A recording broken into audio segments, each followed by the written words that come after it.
everyone, I'm Allie and I have a quick project for you today using some wire and a ring mandrel to make a fun little simple fidget ring. You can put a lot of beads on, a little bit amount of beads, do lots of wraps, many options with this.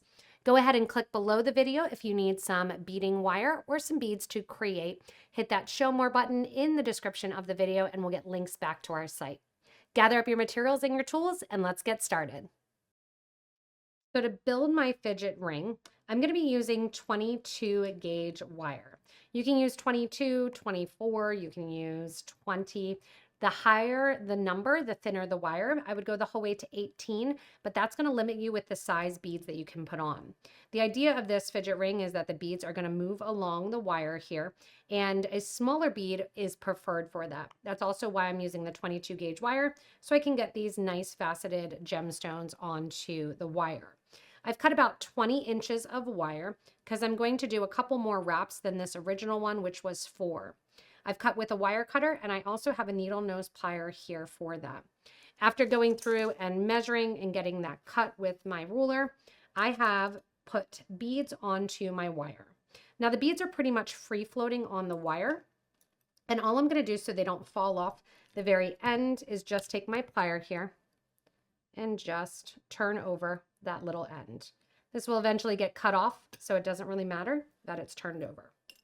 Now we're gonna have fun doing some wrapping around our ring mandrel. I like working with a ring mandrel because it helps you control the loops and still have a nice loop when it comes to the ring. What size you want to do the ring is about where you're going to hold it, but while you're positioning the beads along the strands that you're wrapping, you are really going to have it kind of varying and going up and down the ring mandrel, but I want to hold it about where I want it to be. And about where I want it to be here is going to be right about a 6.5. I've got all my beads there and I'm keeping about 3 to 4 inches of wire at the end. I'm going to hold it right along the ring mandrel and I'm going to start wrapping along the ring mandrel, letting the beads kind of do what they want as I hold right about that 6.5, and I'm taking the longer size of wire, pushing the beads up along it, and we'll position the beads exactly the way that we want it to.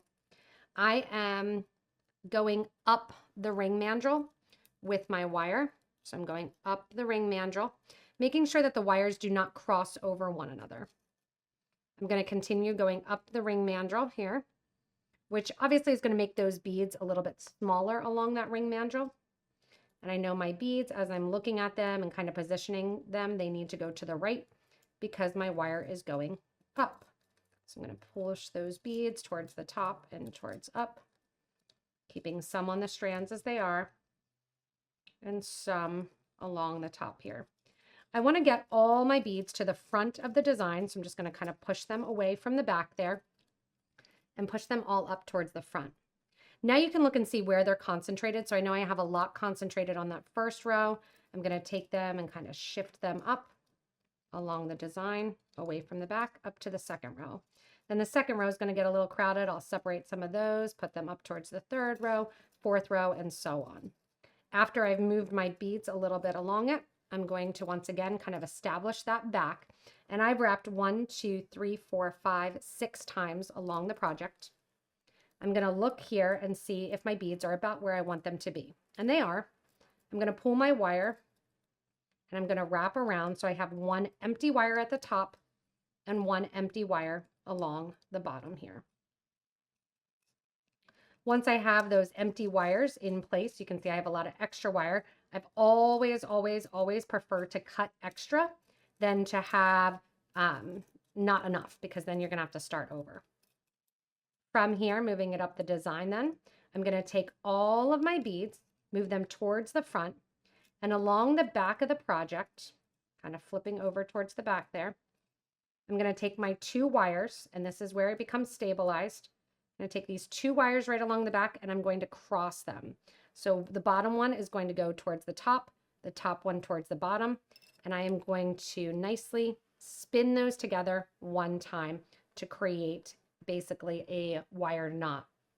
Cutting down the wire then, I'm going to cut down my wire ends so they match, having about 2 inches on each side, cutting off that little loop there. And then you're going to choose how much you want to coil and wrap. This is also a way, if your ring has gotten too big, you can actually make it smaller with some of those coils. Look and see how your ring is established along the front here, and make sure that it's right about in the middle at that size that you want.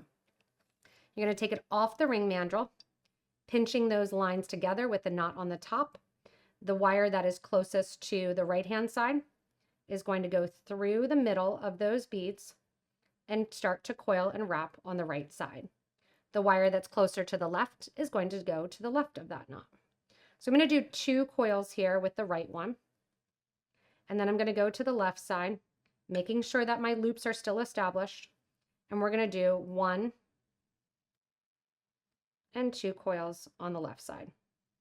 Now, before we start doing the rest of our coils, we want to put it back on the ring mandrel.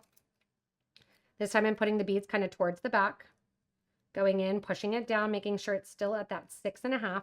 It has almost that little love knot along the back, sliding your beads out to establish them that they can move along the fidget ring, and then wrapping and coiling those ends.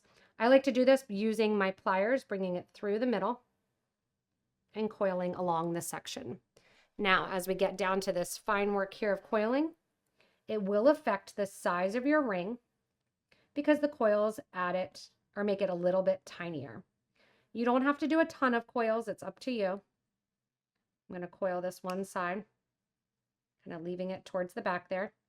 Coiling the other side then, sometimes it's short. You can use your fingers and just take it right through the project.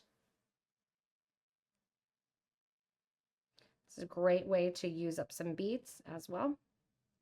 Making sure again that my coils go in a line, that they are going opposite directions and they're not crossing over one another. Once I have the same amount of coils on each side, I'm going to take the wire and I'm going to pinch it down along the coils. Making sure that the wire does not end right at the top because you don't want it to be pulled by any clothing or anything that you're wearing. You want it to kind of end along one of the sides and pinch it down and pinch them towards one another. Go into that knot and just kind of give it a little pinch.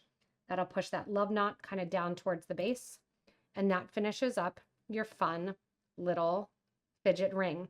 Whether or not you want a lot of beads on your fidget ring or a small amount, it's a fun one to wear, play with as you move around your finger, and have those beads be able to move. So many different varieties of options of beads you can use and options of sizes you can make. Thanks so much for joining me in creating these wire fidget rings. They're a lot of fun to play with as they're on your finger, and you can use a lot of different materials and wire to make them. Remember, if you need any supplies, look below the video in the product description, and that video description has a little show more button. Click on that and it'll give you more details to get back to our site so you get the correct supplies. As always, if you haven't yet, hit that little subscribe button while you're doing a thumbs up, and subscribe so you don't miss anything from us here at Potomac Beads. Thanks so much for watching, and stay tuned for more inspirational designs.